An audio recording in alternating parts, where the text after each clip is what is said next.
My name is Harriet Simmons, a 32-year-old housewife with a part-time job. My husband Charles is 2 years older than me, and we have an almost 5-year-old daughter, Catherine. We are a family of 3. Charles works as a department head in the production management division of a clothing manufacturing company. After graduating college, I took a job as a customer service representative at a bank in the suburbs. Charles and I met through a mutual friend.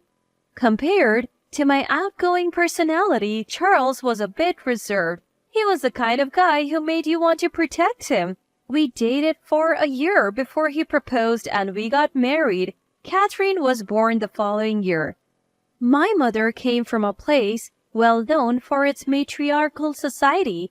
I guess I inherited that trait from her, as I tend to take the lead in our household. Now that Catherine has started kindergarten, I work part-time at a local grocery store about 3 times a week. My parents handed over their house to me after they retired early and relocated to a second-hand villa near a ski resort. The house we as a family currently live in is the one they bestowed. My father, who began making pizza as a hobby, even opened up with a small pizza shop.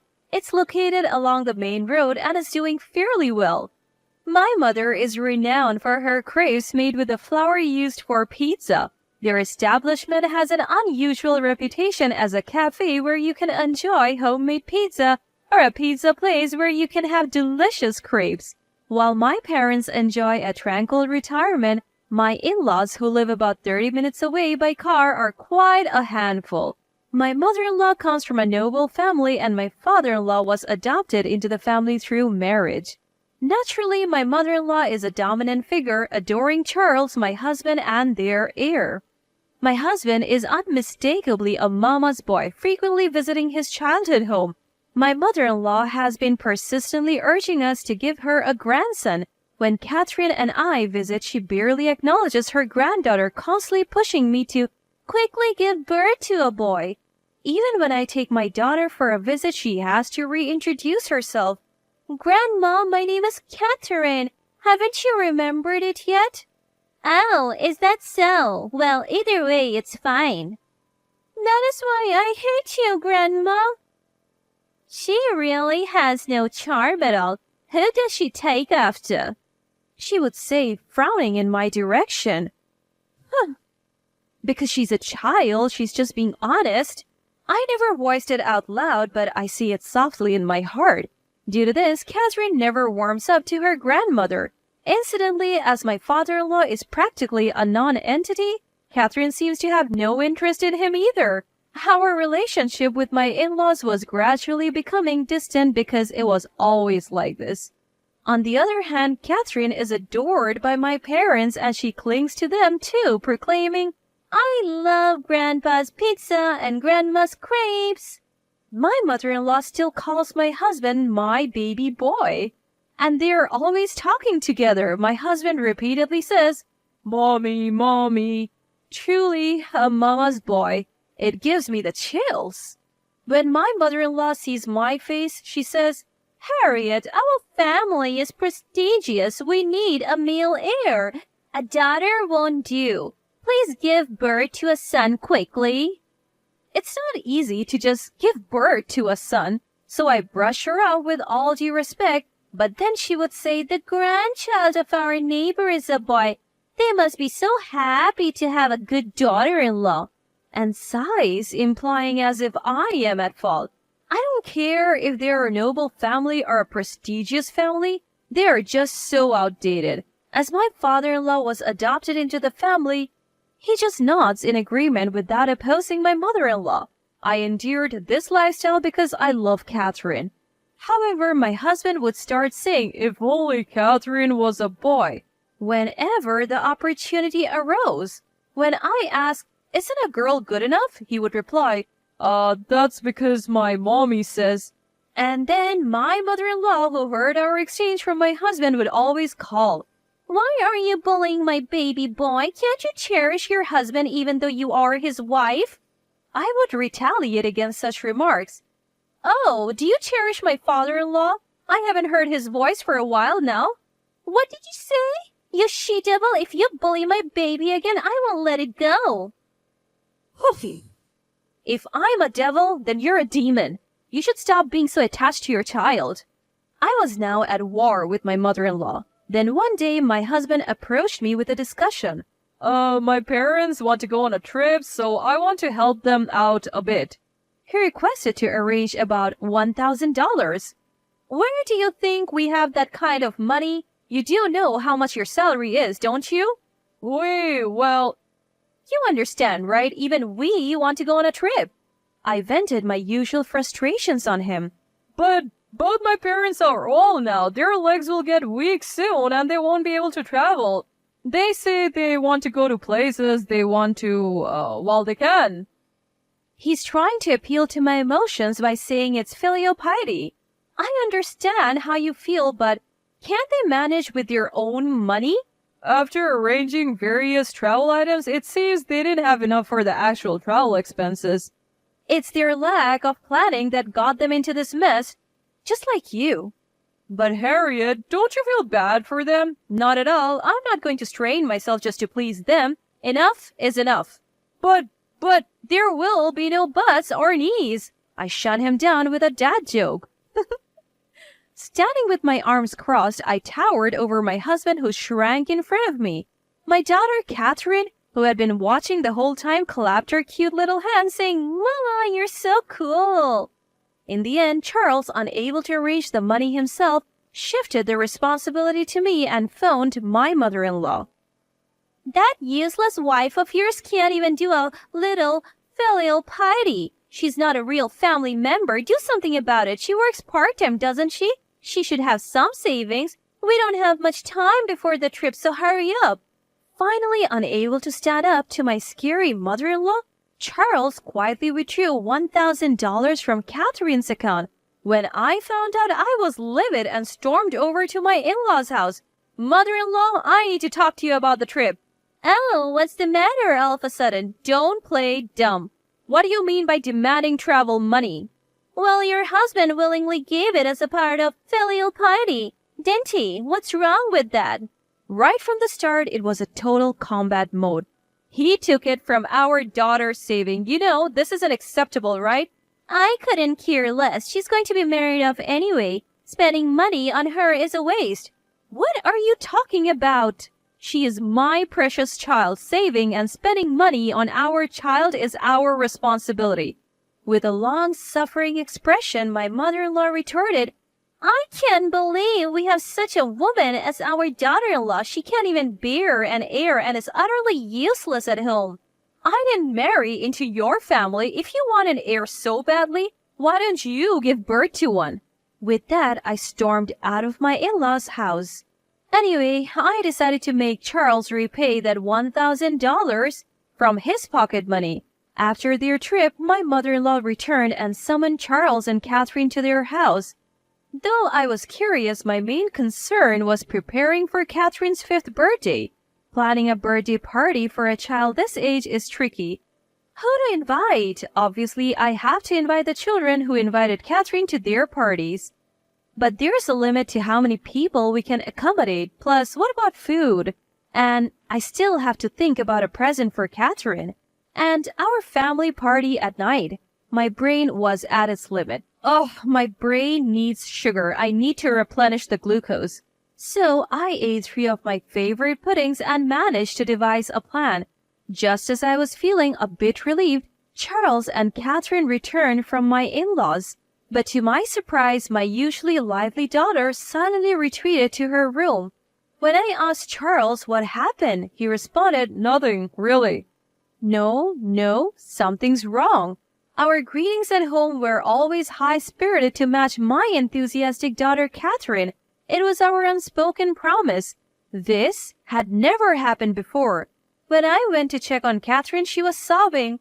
What happened? Grandma told me that I am unwanted and shouldn't come home, so I had to stay outside all the time. What? I couldn't believe what had happened. I was given a bottle of water, so I had to stay outside, even though it was really hot. And where was your dad? Dad was inside eating watermelon with Grandma. What? I stormed out of the room and confronted Charles. What's going on? Why did you leave Catherine outside in this heat? Aren't you ashamed as a father, as a human, to be comfortable while your child is suffering? My anger erupted, but unusually, Charles was defiant. She was just noisy, so I made her stay outside. I made sure she stayed hydrated, so what's the problem? This is unacceptable. It's normal for kids to be a bit noisy. As I raised my voice even more, Charles tried to change the topic. Among our relatives' children, Catherine is the only noisy one. Maybe girls really aren't good. My mommy also said this. She wants a boy soon. What are you even talking about? It doesn't matter if we get a boy or a girl. Babies are a gift from above. Today, Charles seemed unusually authoritative. Influenced by his mother, perhaps? If you're going to act like this, I might consider divorce. You would go that far? My body started shaking with anger. I never knew he could be this kind of man. My mommy said divorce that devil of a wife soon and find a younger one. I'm starting to think she might be right. I see. I have thoughts of my own. But remember, Catherine's birthday is coming up. I want you to celebrate it properly. All right, let's both cool our heads and talk later. I realized unexpectedly how Charles and my in-laws truly think. I couldn't master the energy to cook dinner that day, so Catherine and I ate at a nearby diner. Charles said he was going back to his parents' place and drove off again. Later, he contacted me saying that he would be staying at his parents' place for a while and would return for Catherine's birthday. I lied to Catherine, saying, Daddy went home because Grandma is sick. Catherine responded, as if she was trying to understand in her own way. I revealed everything that had happened to my parents. Put the happiness of your child first. If she's happy, then you will be happy, right? We are on your side, Harriet and Catherine. If you want, you can come here. No, we would be delighted to see our granddaughter every day. My father responded with a smile. My parents' house has plenty of space for us to move back in. Catherine's school is a bit far, but it should be fine. More than anything, the nature there is superb. Even if we end up separating, the word divorce floated in my head. Then came Catherine's birthday. I had informed Charles about the party and its starting time. We had planned to have a birthday party with Catherine's friends during the day and a family party at night. However, Charles did not return even when the scheduled time arrived. Daddy is late, isn't he? What happened? Catherine asked. Well, Daddy's busy, so he might be a bit late. I replied, even though I thought he was much too late. About an hour past the scheduled time, I found it peculiar and called Charles. What's going on? Aren't you coming home yet? Oh, it's you. What's up at this hour? He responded. What do you mean, what's up? Today is Catherine's birthday. You said you would come. Catherine is waiting for you without touching her food. Oh, right. I forgot about that. His response seemed a little tipsy and frivolous. Right now, I'm in Australia with Mom. We're staying at a resort hotel and enjoying a luxurious vacation, per her wish. We plan to be here for 3 weeks. By the way, the wine in Australia is surprisingly good. Wait, what? Australia? What are you thinking forgetting Catherine's birthday? Oh, who cares about that? I don't care. As if to cover for Charles's outrageous command, I heard my mother-in-law's voice. Who's that? The demon wife? Just ignore her. We don't need the useless woman who can't give birth to a boy anymore. Charles took that as a cue and said, I think the same. I'm considering a divorce and decided to have an extravagant family vacation. We're having a good time, so stop calling. Then he hung up. What just happened? With a bad feeling, I checked our joint bank account. What is this? The balance was zero. Almost 300,000 of savings had been withdrawn. He used this money to go to Australia with his parents? Shocked, I collapsed on the floor. Tears wouldn't stop flowing. Catherine, worried, came over and asked, Mommy, what's wrong? Why are you crying? Isn't Daddy coming? I'm sorry, sweetheart. Daddy won't be coming today. He isn't, but it's okay because Mommy is here. Catherine loves Mommy the most, she said, hugging me. No, she was comforting me. I hugged Catherine as I cried, Catherine, Mommy will always protect you. At that moment, something inside me broke.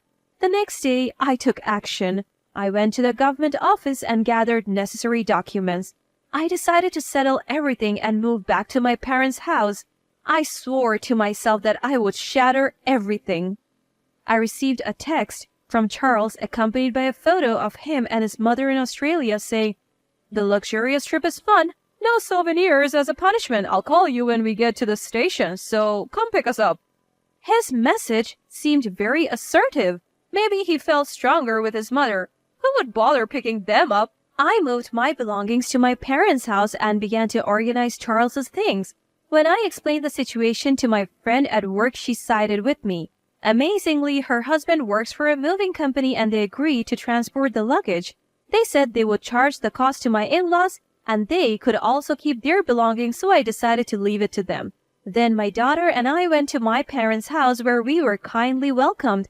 Seeing my parents' face, I started to cry again. Eventually, the day of Charles's return approached. Just as I was beginning to settle down at my parents' house, I received a text from him.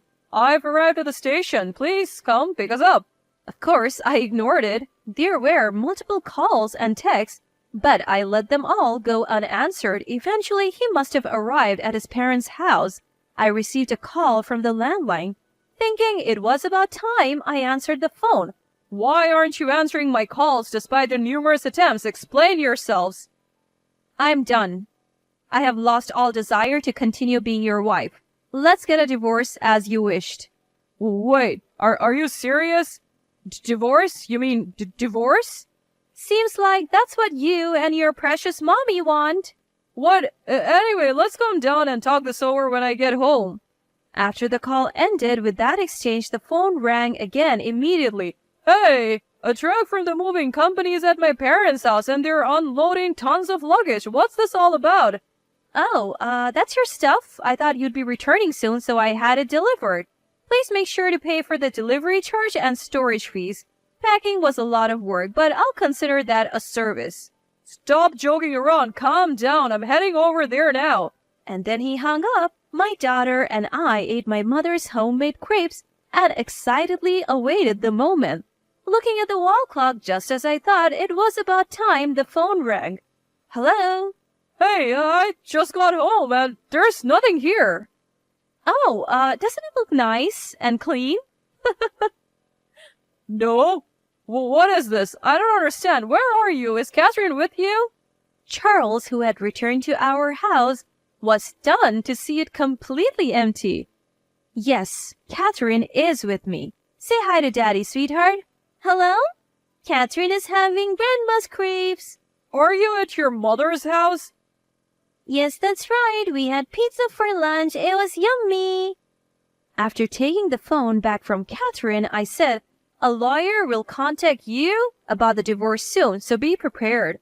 "No, before that, what happened here? The house is gone and the place has turned into an empty lot." It seemed Charles was surprised about something else. "I sold it. The land fetched a decent price, but the house wasn't worth much. So I turned it into an empty lot. Yes, I wanted to settle everything cleanly, so I handled everything while they were on vacation." "What did you do with the money from selling the land? I had the right to receive some of it." "The land was inherited by me before we got married, so you don't have any rights to it. It's my personal asset." "So what will happen to Catherine?" Moving on to the question of custody. "You have the nerve to ask that even after leaving your child alone like that? If I leave Catherine with you, her life will be at risk. I will have custody. You will need to pay child support, and also I will be requesting a fair distribution of assets. I can't believe you squandered our savings. I will claim that amount back. Let's discuss this with our lawyers." "What's going to happen to me?" he asked. "Who do you think you're asking that question?" I couldn't care less. Just like your beloved mother told you, go find a young woman to bear your heir. We're not even divorced yet. Tell that to my lawyer. Not wanting to deal with him anymore. I want you to know, I have no intention of reconciling with you now. I'm going to start preparing dinner, so goodbye. I said and hung up. Mom, you're so cool. Catherine clapped her hands. Then we started the divorce negotiations and I left everything to my lawyer. As expected, he brought his mother along.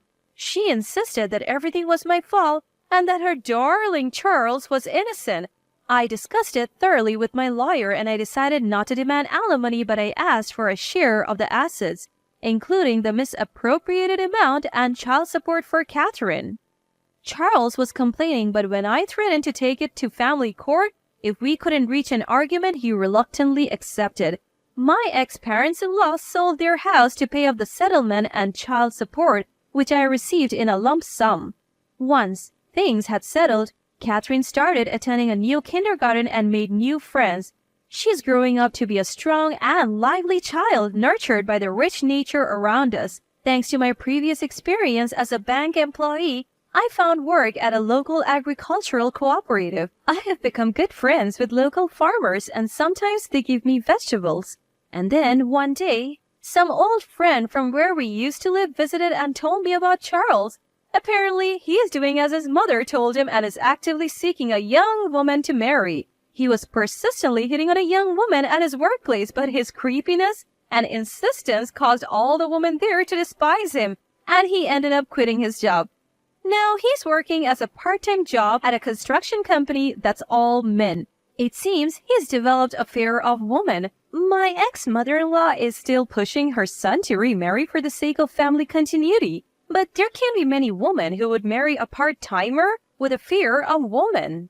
Their noble family is sure to die out. I bet she's still blaming everything on me, but I don't care.